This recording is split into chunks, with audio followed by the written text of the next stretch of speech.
Hey guys, welcome back to my channel. My name is Caitlin if you are new here. Today we are going to be making some sauerkraut, so we're going to get started with that.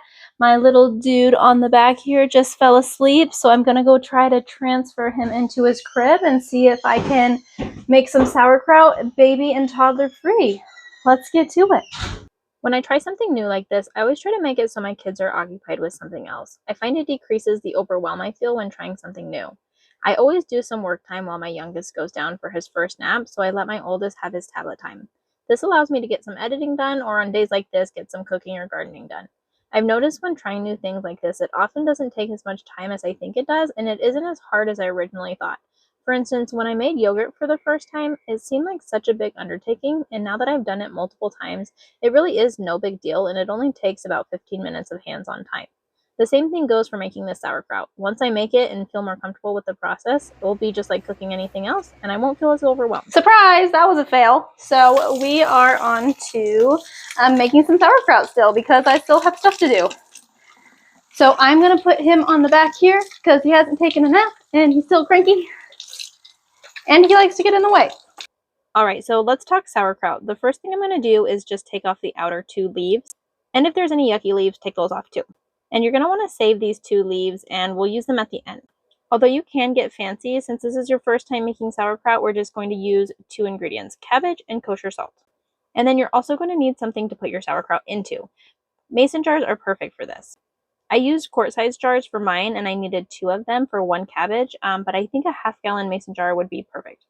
You can also buy fancy lids for your mason jars, but it's totally not necessary. You can just put on a normal lid and just put it on really loose, or you can choose to burp it once a day, which just means that you open up the lid and let out the gas that is produced by the fermentation process. So next thing you're going to do is just cut up your cabbage. I prefer to slice it really thin. You can also use a food processor for this as well. And then put all of the leaves into a big bowl. And now it is time to salt your cabbage. I don't have a way to weigh my cabbage, so I just did 1 tablespoon per cabbage. But if you'd like to get really technical about it, you can weigh your cabbage and you can use 2 to 2.5% salt. So in that scenario, you would multiply the weight of your cabbage in grams by 0.025 and add that amount of salt. Once you mix in your salt, wait for about 15 minutes. This will allow the cell walls to start breaking down and releasing the liquid.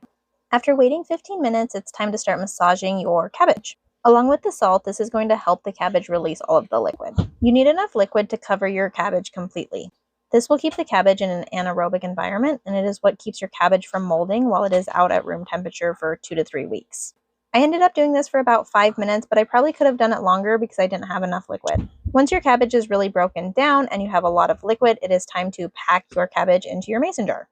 Like I said, I didn't have enough liquid, so what I ended up doing is I made a brine with 1 cup of water and a half a teaspoon of salt and added that liquid until it was completely covering the chopped up cabbage. This part is super important so that you don't get any moldy sauerkraut.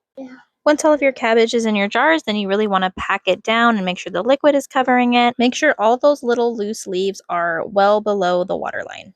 Then this is where you take those cabbage leaves that you kept at the beginning and you put them on top of your cabbage and push it all the way down so that the liquid is completely covering all of the little bits of cabbage.